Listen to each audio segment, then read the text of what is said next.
everybody. Ladies of Purpose, you would not believe where I'm at today. This is going to be a new, different video, but I am at the W.O.V.E.N Summit, and I am truly, truly excited about it. You just would not believe how many wonderful ladies of purpose that is in this place, and I wish you guys were here, but because you're not here, I decided to share everything that is going on at the W.O.V.E.N Summit. All right, I'll talk to you later.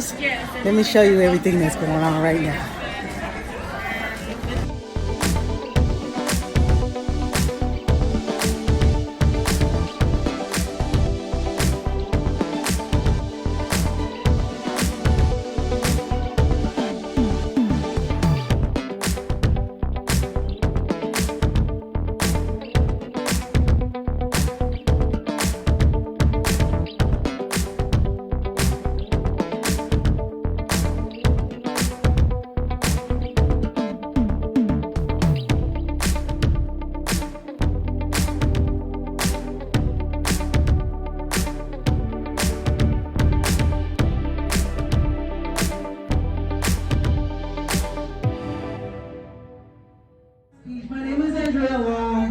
I am a proud El Pasoan.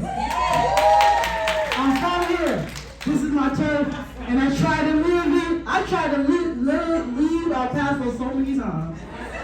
So now I became proud. I'm telling you, I tried to leave this place. But that wasn't my case. But I wanted to go into it and talk about, hey, how many people have played a game outside? Because now people don't play outside. Like my kids, they're inside all the time. But I remember the time I used to play hide and go seek. Who remember that?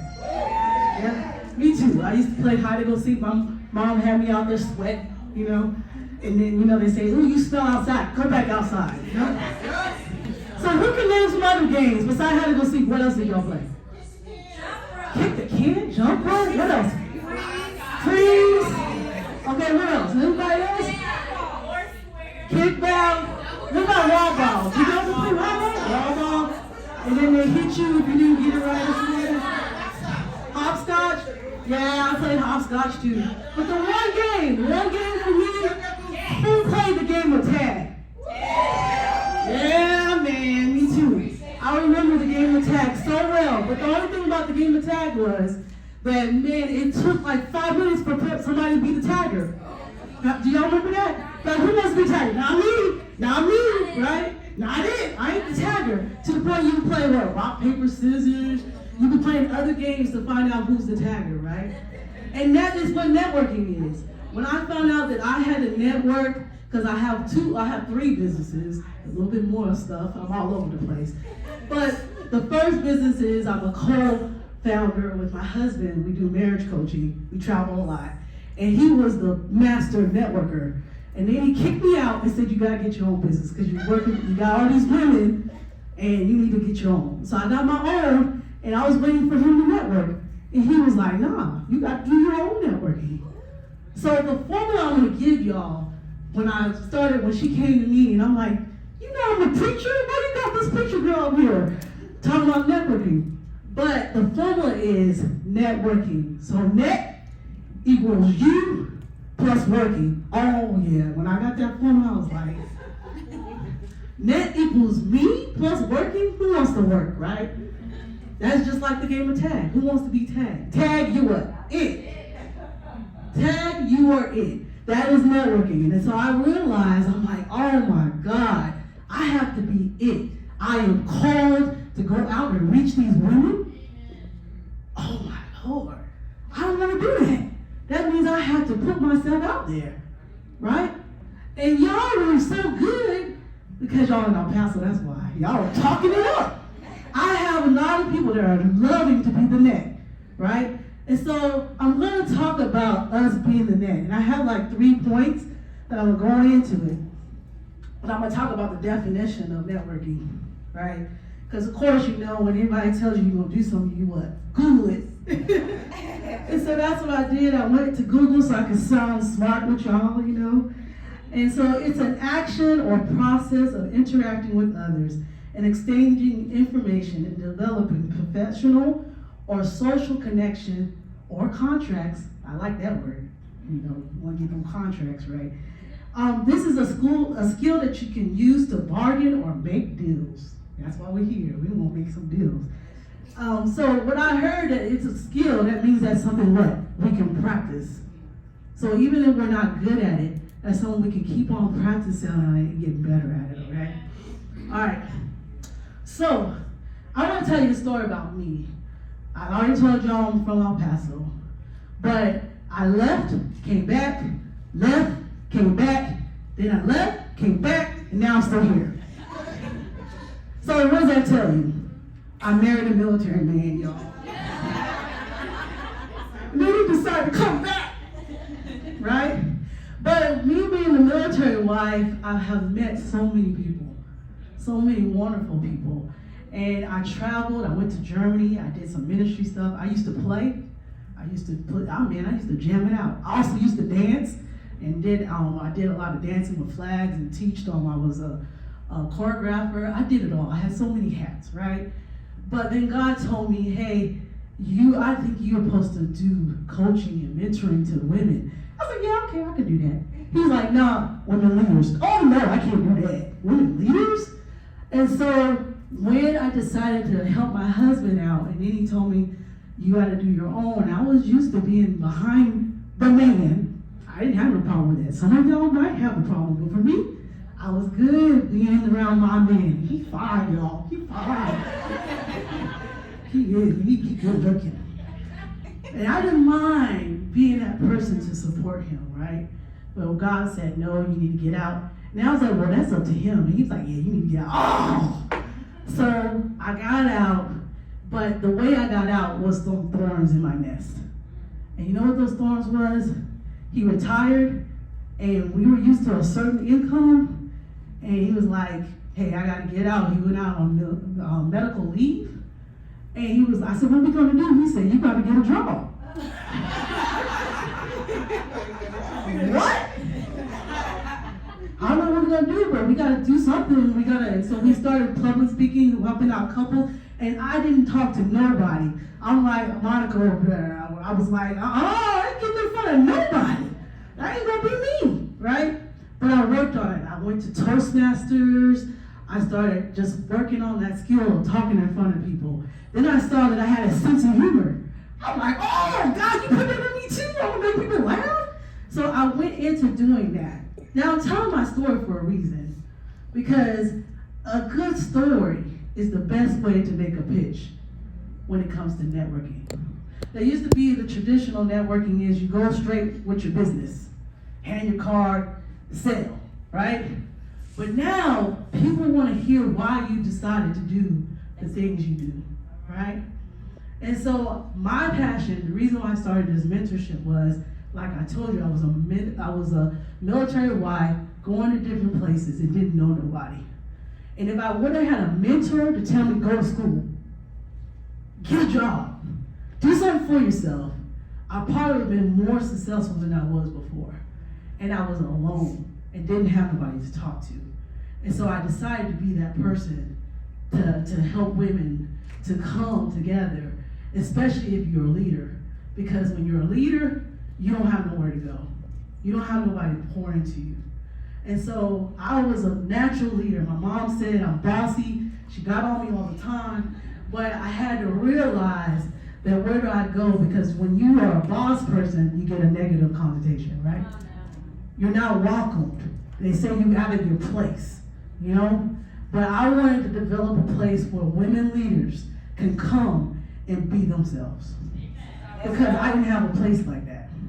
I didn't have a place where I could be myself and still be the boss lady, but then get poured into and then say, go and be a prostitute. And so I decided to do that, the mentorship program. So the first point I'm going to go into, if you haven't got it yet, is connection, right? When it comes to networking, we need to work on connecting first, right?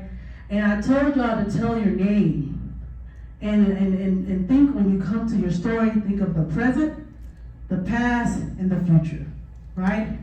When you're thinking of your story and your pitch, as they say, think of the present, the past, the present, and the future. Your name is the most pass they can ever get. That's something you did not have no control of, right? Your parents named you. And we took that name and put it as an identity, right? And that's the most path that you can even go forward. And also, I asked y'all to say, who are you, right? And for us, sometimes as women, I'm a mom, you know? We want to go off of all the things that we do, right? But who are you truly? And that's the present. When you say who you are, that is what you are doing presently. And in the future, like, talk about where you're going.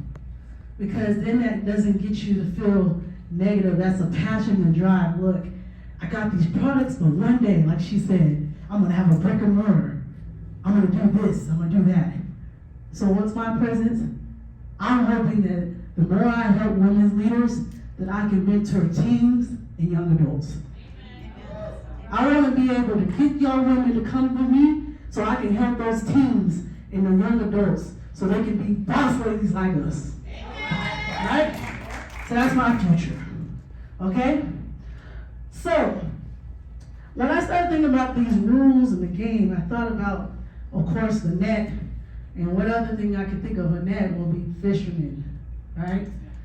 Fishermen, and then I looked into it, and do you know that fishing is a sport? Did y'all know that? Yes. I didn't even know that. I'm like, what? I mean, they got square sheets and all this stuff. I'm like, what? And the best fisherman, right, he knows the fish that he's gonna catch. He knows the environment that they're going in, like what they need and also what type of food that they're gonna eat. So my second point is you need to know your audience, right? The bait, right? Yes. This is very important in networking because if you don't know your audience and who you talk to, I said active listening, but both of y'all, some of y'all were talking all at the same time, right? But in order to know your audience, you gotta listen real good because they'll tell you what they need. Yes. They will tell you. And as soon as you know what you need, you become that solution. Amen. Right? So for example, if you're selling a product for children, right? Who are you selling it to? Yeah, that's the first thing you think of. But your story has to go with all types of audience. It could be the parent. It could be a care provider. It can be a teacher, because they deal with children, right? It could be even a pediatrician, because pediatricians know what? Parents and children, right? And you have to think of your pitch for every different audience. But you're still selling what? A children's product, right? So even though I tell everybody, you're a woman leader, so I have to have a business, no. If you're a mom, you're a leader. That's right. That's right. You're supposed to come to me, you're a mom. Come on. And I'm gonna speak that game because she's a leader, right? So you have to think outside of the box. Y'all saw all my boxes, right? You gotta think outside of the box when it comes to networking, right? So, I wanna tell a story about some fishermen, man. These fishermen, they had these big nets and they were in a boat. They were trying to fish. And they cast this big net in the boat, and they were there all day long. And for some reason, they didn't catch no fish. And there's sometimes we do the point one, we connect. There's sometimes we do the point two, we know our audience, we know the bait, we do all this. But that was the way these fishermen were. They were very frustrated. Frustrated to the point they pulled out the nets. Now, they pulled out the nets. When I heard this story, I thought they pulled out the nets because they were ready to go home. Like, man, we ain't catching no fish, I'm done. But no, they pulled out the nets to check what? The net. A lot of times we think there's something wrong with us, right? And that's what these fishermen were doing. They came with the net and they were sitting there checking and inspecting the net, which is my third point.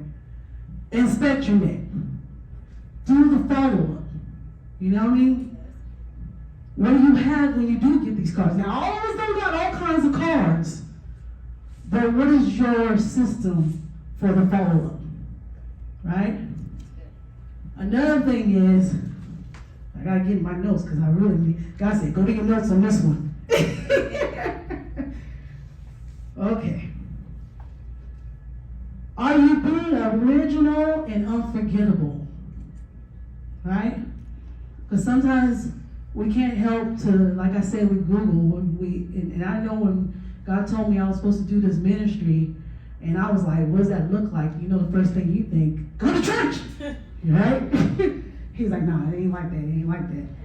But I heard this blogger, she says she does a lot of networking, and her goal is she stands out.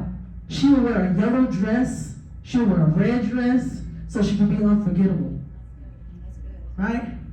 And she tries to get something like, so it can cause conversation. Like, girl, where'd you get that purse from? Like that. So, but she's her original self, so she does something that so people can actually see and she can stand out, right? And the other thing is, which is gonna go into the story again, we have to tag with integrity, okay? Because we don't tag in integrity, those are holes in our nets, right?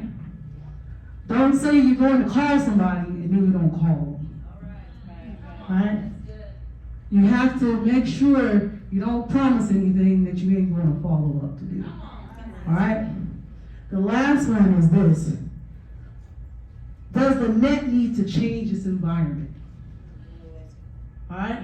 So this goes back to that story. So the fishermen checked the nets, and they saw there was nothing wrong with the net. Nothing was wrong with it. The bait was still in there, everything was good. And they were puzzled. But then this man said, you know what? Cast the net to the other side. And then they were like, what? Cast the net to the other side? He said, yeah, just cast the net to the other side. And so they were like, well, we don't got no choice, we don't got no fish, we might as well just do what he said, right? So they did just that. They cast the net to the other side. And guess what happened, y'all? If y'all know the story I'm talking about, y'all should feel it, because I feel it in my stomach now. They got all these fish. The fish was overloading the boat, so they had to ask for some help, right? And what happened? That net just what? Changed its environment and went to the other side. And sometimes the net, there's nothing wrong with the net. There ain't nothing wrong with y'all. You just might need to change your environment, right? That's good, yeah. That is something I had to find out with myself. When I said I was called to preach, I was thinking, oh, I gotta get a robe. I gotta do this. He said, no, you just need to change your environment. And as soon as I changed my environment and said, oh, the community is my sheep, people start coming everywhere with me. You just need to change your environment. I'm here to tell y'all there's nothing wrong with you. You have everything you need. You are enough when it comes to networking. You just need to work, which is the faith. Faith without work is dead. Right? I'm in that company, y'all. Woo! I felt that one. All right. So going back to the story, right? This is the favorite one I like about that story because this is my mentor. You know, I'm all about mentorship. This man not only became the solution, they got the fish and they unloaded everything, right? But then he turned around and said, y'all come with me and follow me. Don't you know that is the best networking ever? And this man I'm talking about is Jesus. He's the best networker of all times. And my bonus point is, and I'm going to leave this place, the bonus point is, you have to become a solution first. Jesus gave them the solution first. And then he told them to follow me. Right? Go, and I think a lot of us ladies were talking about help, be in the mindset of fulfilling a need or fulfilling a help. This is kingdom talk I'm talking about. Because don't trust me, I want my dimes, I want my dollars, I want all those things, right? I want my money. I gotta pay some bills just the same. But when you give of yourself first, the first fruit. I promise you, you will be blessed. All right? And that is pretty much it. I am done with my speech.